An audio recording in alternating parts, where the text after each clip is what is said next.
오늘 새벽에 하나님께서 우리에게 주신 말씀은 마태복음 14장 1절부터 12절까지 말씀 우리 같이 보겠습니다. 마태복음 14장 1절부터 12절까지 말씀 우리 같이 한 목소리로 읽겠습니다. 그때에 분봉왕 헤롯이 예수의 소문을 듣고 그 신하들에게 이르되 이는 세례 요한이라 그가 죽은 자 가운데서 살아났으니 그러므로 이런 능력이 그 속에서 역사하는도다 하더라.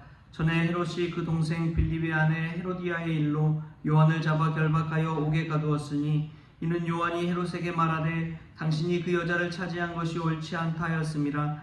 헤롯이 요한을 죽이려 하되 무리가 그를 선지자로 여김으로 그들을 두려워하더니 마침 헤롯의 생일이 되어 헤로디아의 딸이 연석 가운데서 춤을 추어 헤롯을 기쁘게 하니 헤롯이 맹세로 그에게 무엇이든지 달라는 대로 주겠다고 약속하거늘 그가 제 어머니의 시킴을 듣고 이르되 세례 요한의 머리를 소반에 얹어 여기서 내게 주소서 하니 왕이 근심하나 자기가 맹세한 것과 그 함께 앉은 사람들 때문에 주라 명하고 사람을 보내어 옥에서 요한의 목을 베어 그 머리를 소반에 얹어서 그 소녀에게 주니 그가 자기 어머니에게로 가져가니라.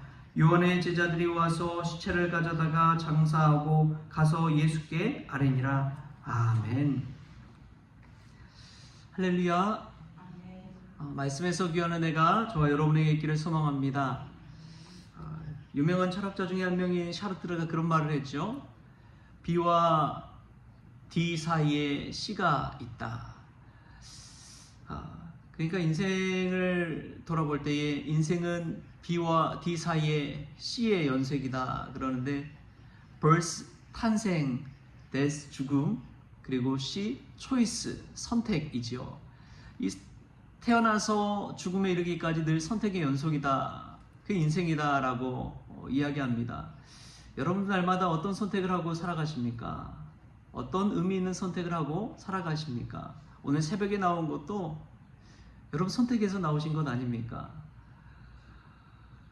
우리가 날마다 하루하루를 시작하고 끝맺을 때조차도 예수님을 선택하는 저와 여러분 될 수 있게 바랍니다.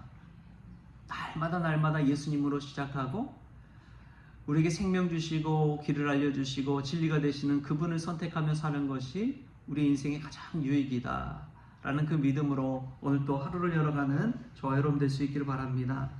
그러나 세상은 딱 보여지기에는 예수님이 다스리는 세상, 하나님이 다스리는 나라가 아니라 정치적인 것으로 인해 다 나라가 돌아가는 것 같죠. 오늘 또 첫 절에 보면은 그때의 분봉왕 헤롯이 예수의 소문을 듣고 라는 말씀이 나옵니다. 예수님 당시에도 그 나라를 다스리는 분봉왕들이 있었어요. 유대 지역은 이제 로마가 다스리는데 유대 지역을 4명의 분봉왕으로 나눠서 다스리게 했습니다. 갈릴리 지역은 이제 헤롯 안티파스라는 그런 왕이 다스리고 있었습니다. 그 옆에 이웃에 헤롯 빌립이라는 또 왕이 다스리고 있었는데 헤롯 빌립 왕의 아내였던 헤로디아를 이 헤롯 안티파스가 자신의 아내로 삼은 거예요. 그 일을 따끔하게 이제 대놓고 이야기한 사람이 바로 세례 요한이었습니다. 이 세례 요한의 죽음과 이 예수님의 관계 속에서 오늘 말씀의 은혜를 나누고자 합니다. 세례 요한은 참 정의로운 사람이었죠. 그러나 그 메시지는 예수님과 너무나 겹칩니다. 회개하라 천국이 가까이 왔느니라 라는 그 메시지, 하나님 나라 운동에 관해서 이야기했던 사람이 세례 요한입니다. 사람들에게 그냥 자기 멋대로 뭐 도덕도 없이 윤리도 없이 살아가는 그런 사람들에게 회개하라, 하나님을 멀리 떠나서 믿음을 저버리는 사람, 믿지 않는 사람들에게 회개하라, 하나님의 나라가 가까이 왔느니라, 그 말을 외쳤던 이가 바로 이 세례 요한이지요. 세례 요한 앞에서는 왕이고 뭐 신하고 부자고 권력자고 상관없습니다. 그냥 한 영혼으로서 회개하라고 담대하게 외쳤던 것이죠. 그래서 이 세례 요한의 눈앞에 이 헤롯 왕의 안 좋은 그런 행실을 보고 또 따끔하게 정의의 말씀을 외친 것이지요. 그게 이제 싫어서 이 세례 요한을 가둬서 결국에는 죽이고 말았습니다. 근데 참 예수님과 세례 요한의 연관성을 알 수 있는 게 그 외침 메시지 내용도 있지만 오늘 말씀에 보면은 12절에 이런 말씀이 나옵니다. 요한의 제자들이 와서 시체를 가져다가 장사하고 가서 예수께 아뢰니라. 세례 요한의 제자들, 따르는 제자들이 있었어요. 예수님도 제자들이 있었습니까? 없었습니까? 있었죠. 세례 요한의 제자 중에 예수님의 제자가 된 이도 2명인가 있습니다. 그처럼 이 요한의 제자들이 왜 예수님께 가서 세례 요한의 죽음을 알렸을까요? 그만큼 두 분의 연관성이 있다는 것이지요. 세례 요한은 이제 앞으로 오실 그의 길을 닦기 위해 준비하러 오셨다고 그런 이야기를 하잖아요. 세례 요한과 예수님은 불가분의 관계가 있고 또 세례 요한은 예수님의 앞길을 예비하기 위해 온 분이었다는 것을 우리가 성경을 읽다 보면 알 수가 있습니다. 근데 성경을 이 둘 사이의 관계 속에서만 보면은 우리가 세례 요한과 예수님 그냥 관계가 있나 보다 생각하지만 여러분 그렇지 않아요. 성경은 그냥 기록된 것이 아닙니다.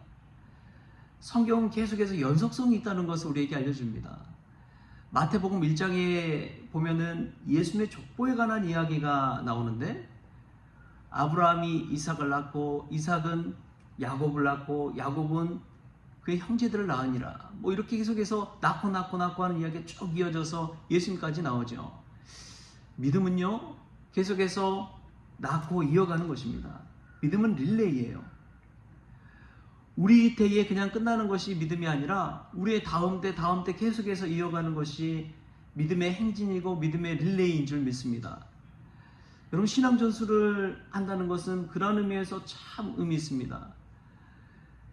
예수님 당시에도 보면은 예수님 당시 그냥 끝났으면 모르는데 우리가 왜 예수님을 믿습니까? 왜 부활하신 예수님을 믿습니까? 왜 우리를 위해 십자가에 달려 죽으신 예수 그리스도를 믿습니까? 그 예수님을 만나고 변화되어서 새 생명 얻는 이들이 예수님을 전한 거예요. 그 도망쳤던 제자들이 자신의 목숨을 귀히 여기고 자신이 살고자 도망쳤던 그 제자들이 돌아와서 이제는 예수님을 다시금 만나고 자신의 목숨을 걸고 예수님을 전하잖아요.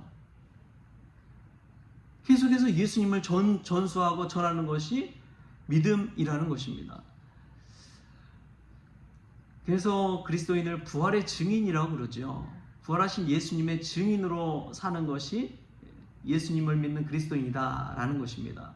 우리는 계속해서 증인된 삶을 살기 위해 예수님을 전하는 것이지요. 우리가 신앙생활하고 살아가는 이유도 예수님을 전하는 데 있는 줄 믿습니다. 여러분 우리가 얼마나 믿음의 자녀들을 낳고 있습니까? 믿음의 사람들을 낳고 있습니까? 정체된 물은요 썩어버리더라고요. 자기 안에서 그냥 수많은 생각과 문제 앞에서 그냥 넘어져 버리고 맙니다. 그런데 내가 받은 은혜, 내가 받은 축복, 그런 것을 흘려보내고 계속해서 누군가에게 전해지고 전해진다면 그것이 의미가 있어서 이 하나님의 나라의 일에 동참하게 되는 것이죠. 우리가 믿음의 증인, 믿음의 자녀, 믿음의 사람들을 낳을 수 있는 그러한 주님의 사람들 될 수 있기를 바랍니다. 또 두 번째로 보면은 이 내용이 참 중요합니다. 하나님의 나라에 관한 복음을 전해야 된다는 거예요. 우리가 때로는 교회 와서 이제 신앙생활 하다가 간증 이야기를 듣게 됩니다. 간증 이야기는 뭐 아팠다가 낫는 이야기, 또 완전 사업이 망했다가 사업이 다시 일어난 이야기, 뭐 이런 이야기를 하기 마련이죠. 근데 어떻게 보면 자신의 유익에 관련된 이야기가 어찌 보면 대부분인 것처럼 보입니다. 그런데 진정한 간증은요, 내가 나음 입었다, 내가 성공했다, 내 앞길이 열렸다, 내 문제가 해결을 받았다, 이게 간증이 아니라 하나님께서 다스리심을 증거하는 것이 간증입니다. 하나님의 나라에 관한 이야기라는 것이 간증인 것이지요. 내가 열심히 노력했더니 이렇게 성공했다, 이게 아니라 하나님께서 나의 삶을 이끌어 가시고 왠지 모르게 나도 마음속에 내 생각은 전혀 달랐지만 하나님께서 내 발걸음을 인도하여 주셔서 하나님의 나라를 이루어 가신다. 그런 고백이 이 하나님 나라의 고백입니다. 근데 그것을 세례 요한도 했고요. 예수님도 하나님의 나라에 관해서 이야기했습니다. 그리고 우리가 너무나 잘 아는 사도 바울은 어떻게 했느냐? 우리 말씀 한번 볼까요? 말씀. 사도행전 28장 제일 마지막에 보면 사도행전 28장 30절 31절에 보면 이렇게 나와 있습니다. 사도행전 28장 30절 31절 우리 같이 한번 읽어볼까요? 시작. 바울이 온 이태를 자기 셋집에 머물면서 자기에게 오는 사람을 다 영접하고 하나님의 나라를 전파하며 주 예수 그리스도에 관한 모든 것을 담대하게 거침없이 가르치더라. 아멘. 무엇을 전파했다고요? 하나님의 나라를 전파했어요. 사도 바울도 로마에 가서 감옥에 갇혀 있으면서도 그 셋집에 머물면서도 하나님의 나라를 전파하는 삶을 살았습니다. 지금도 마찬가지입니다. 우리가 전해야 할 것 중에 하나는 예수 그리스도에 관한 모든 것, 복음에 관한 것도 있지만 하나님의 나라를 전파할 줄 알아야 됩니다. 지금의 세상은 권력자들이 또 부자들이 있는 자들이 다스리는 나라가 아니라 하나님께서 다스리는 나라다라는 믿음을 가지고 사는 것이죠. 이 하나님 나라 운동이 지금도 계속되어지고 있는 줄 믿습니다. 믿음의 고백은요, 하나님께서 나를 다스린다는 그 고백입니다. 아무리 똑똑한 사람들이요, 자신이 알지 못하는 영역이 있는 거예요. 과학자들도요, 종교의 영역을 인정합니다. 왜냐하면 영적인 신비 영역이 있다는 것을 깨닫거든요. 여러분, 우리의 하루하루의 삶은 어떻습니까? 내가 주도권을 가지고 살아갑니까? 하나님께서 나를 이끌어 가신다고 믿음으로 살아갑니까?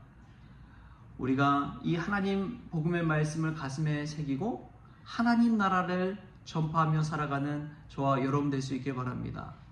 오늘도 내 스스로 살아가는 인생이 아니라 하나님께서 나의 걸음걸음 인도해 주심을 체험하고 깨닫고 하나님께 내 자신의 삶을 내어 맡기는 그런 믿음의 성도들 될 수 있기를 주신 예수님의 이름으로 축원합니다.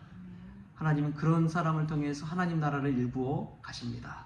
오늘도 우리가 하나님 나라의 일꾼으로 쓰임받는 귀하고 복된 날 될 수 있기를 예수님의 이름으로 축원합니다. 기도하겠습니다. 좋으신 하나님 감사합니다. 인생을 살아갈 때마다 얼마나 많은 선택의 기로에 서 있는지요. 인생의 갈림길 속에서 예수님의 길을 선택할 수 있도록 주님 도와 주옵소서. 그리하여 세례 요한의 죽음을 이어 예수님께서 또 예수님의 죽음 부활 이후에 제자들이 또 사도 바울이 그 예수님의 길을 따른 것처럼 저희들도 주님을 따르기를 원합니다. 생명을 낳고 나아서 믿음을 전수하게 하여 주시고 하나님 나라 운동에 동참하게 하여 주셔서 저희들도 하나님의 다스리심, 하나님의 인도하심, 하나님의 주장하심을 오늘도 체험하며 하나님 나라 일꾼으로 살아가게 하여 주옵소서. 감사하며 예수님의 이름으로 기도하옵나이다. 아멘. 우리 주님이 가르쳐주신 기도로 오늘 새벽 기도를 마치겠습니다. 하늘에 계신 우리 아버지여, 이름이 거룩히 여김을 받으시오며 나라가 임하시오며 뜻이 하늘에서 이루어진 것 같이 땅에서도 이루어지이다. 오늘 우리에게 일용할 양식을 주시옵고 우리가 우리의 죄진들을 사하여 준 것 같이 우리 죄를 사하여 주시옵고 우리를 시험에 들게 하지 마시옵고 다만 악에서 구하시옵소서. 나라와 권세와 영광이 아버지께 영원히 있사옵나이다. 아멘.